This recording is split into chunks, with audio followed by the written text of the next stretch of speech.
राजकीय, सामाजिक, शैक्षणिक आणि सांस्कृतिक घडामोडींचं अचूक अंदाज घेणारं आपल्या विचारांचं चॅनल म्हणजेच ओम साई. कार्यालयामध्ये पत्रकार परिषदेला उपस्थित भारतीय जनता पार्टीचे आमचे सर्वांचे नेते आदरणीय दादा, आदरणीय आमचे मार्गदर्शक सागर शेठ, सर्व सन्माननीय नगरसेवक व पत्रकार बंधू यांचं मी नगरपंचायत कार्यालयामध्ये हार्दिक स्वागत करतो, हार्दिक अभिनंदन करतो. आपल्या उपस्थितीबद्दल आपल्याला धन्यवाद देतो. आपल्या इथे 2 दिवसापूर्वी 3 तारखेला आपले हिंदवी स्वराज्याचे संस्थापक, आपल्या सगळ्यांचे आराध्य दैवत छत्रपती शिवरायांच्या पुतळ्याचं अनावरण होणार होतं. आम्ही सगळी नगरपालिकेने जय्यत तयारी त्याच्यासाठी केली होती.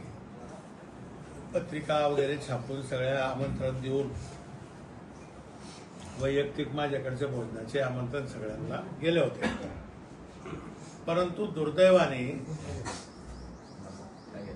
काही तांत्रिक चुका रात्री त्याच्यात राहून गेल्या की जी अंतिम प्रशासकीय मान्यता त्याला पाहिजे होती कलेक्टर साहेबाची, ते बाहेरगावी असल्यामुळे ते काय आम्हाला मिळू शकली नाही आणि 2-3 दिवस सलग सुट्ट्या आल्या. त्याच्यामुळे आम्ही या विश्वासात राहिलो की इतका मोठा कार्यक्रम आहे, आपल्याला 5 वाजतापर्यंत ती परवानगी येऊन जाईल. परंतु ती दुर्दैवाने ती परवानगी आली नाही.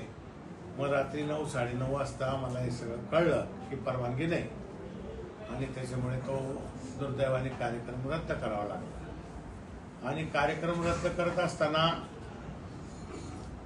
जे आंदोलन झालं, त्यांना ज्या वेदना झाल्या किंवा गावाला ज्या वेदना झाल्या, त्याच तीव्र वेदना आम्हा सगळ्या मंडळीला, सगळ्या नगरसेवकांना, आम्हाला सगळ्यांना झाल्या आहे. ती काही शोभनीय बाब नाही आमच्यासाठी.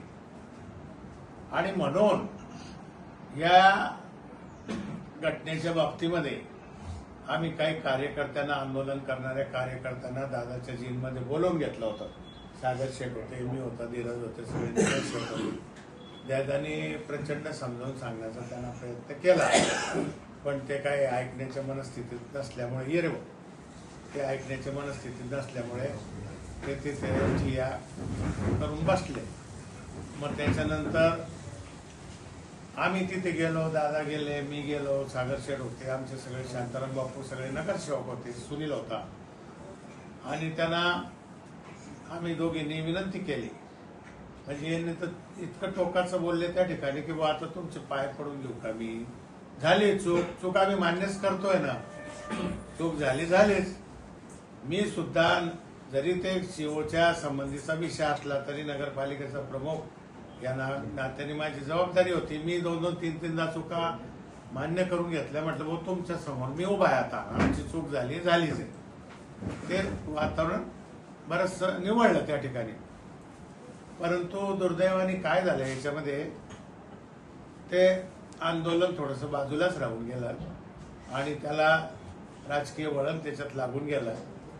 त्या पोरांची इच्छा नव्हती, जे बसले होते ते धारकरी वगैरे, की या बाकीच्या लोकांना यावं का करावं की ते हातात घ्यावं. पण दुर्दैवाने त्याला असं वळण लागून गेलं. मग पुन्हा 1000-1500 कार्यकर्ते संध्याकाळी रात्रीच्या वेळेला तिथे जमले. मला तिथल्या 2-4 आंदोलकांचा फोन आला की भाऊ तुम्ही या, 5 मिनिटं पुन्हा दिलगिरी व्यक्त करा आणि हे आंदोलन आम्ही संपवून टाकू. मग मी गेलो, कारण मला विश्वास होता की हे सगळे कार्यकर्तेच आहेत. त्याच्यामुळे मी गेलो तिथे. मी त्यांना पुन्हा समजून सांगितलं, पुन्हा माफी मागितली की हो झालेला प्रकार काय योग्य नाही, आम्हालाही त्याची बरं का खंत आहे. आता या सगळ्या प्रोसिजर पूर्ण करून आपण तो भव्य दिव्य असा कार्यक्रम करू. म्हणजे आता आम्हाला तारीख सांगा. म्हटलं अजून परवानगी नाही हातामध्ये, पुन्हा त्या चिठ्ठ्यावर तो खेळ करायचा का? म्हणून मी त्यांना सांगितलं सगळ्या परवानगी आल्यानंतर आम्ही तुम्हाला बोलवून घेऊ, दादा राहतील, हे राहतील, आणि त्याच्यानंतर आम्ही ती तारीख एक निश्चित करू. अशा प्रकारचं त्यांना आश्वासन दिलं. त्याच्यानंतर दादांना बोलवलं त्यांनी, दादा गेले. दादांनी पुन्हा हीच माफी मागितली, समजून सांगितला विषय की बा तिथे आता चूक झालीच आहे आमच्याकडून. बरं का. त्याच्यामुळे पण ते काय बाकीच्या लोकांनी भरपूर तिथे हवा दिल्यामुळे ते काय ऐकण्याच्या मनस्थितीत नव्हते की आता आम्ही करू. त्यांना आम्ही समजून सांगितलं की अनेक प्रकारच्या वाच्यामध्ये कायदेशीर बाबी उभ्या राहतील, पुतळा जमा होऊन जाईल पोलीस स्टेशनला, तर तुम्हाला विनंती असं काही करू नका. मग शेवटी त्यांनी स्वतःच निर्णय घेतला की पुतळा वगैरे काय आपण अनावरण करणार नाही. पण मग त्यांनी सांगितलं लवकरात लवकर तुम्ही परवानगी आणा आणि भव्य दिव्य असा कार्यक्रम करा. आणि त्याच्यानंतर मग आम्ही घरी निघून गेलो, हे तिकडे गेले, मी येऊन गेलो. त्याच्यानंतर ते सगळे गेले. असा तो या संबंधीचा विषय.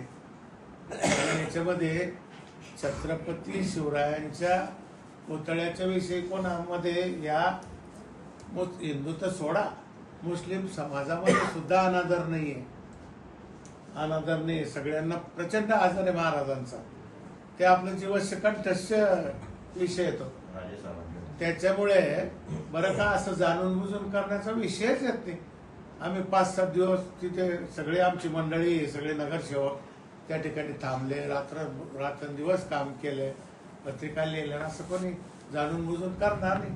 आणि जाणून बुजून करण्याचं इंटेन्शन काय काय काय समज, ते काय राजकीय व्यक्ती आहे का काय आहे?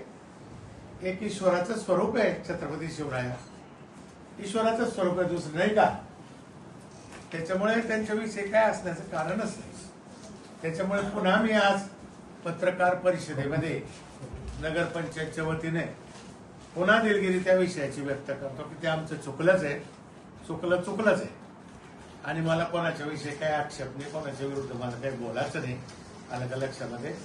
तुम्ही आमची बाजू समजून घ्या आणि अशा प्रकारचं मूल्यांकन करून आपल्या आपल्या लोकप्रिय दैनिकामध्ये आमचा विषय मांडा, जेणेकरून समाजामध्ये जाईल.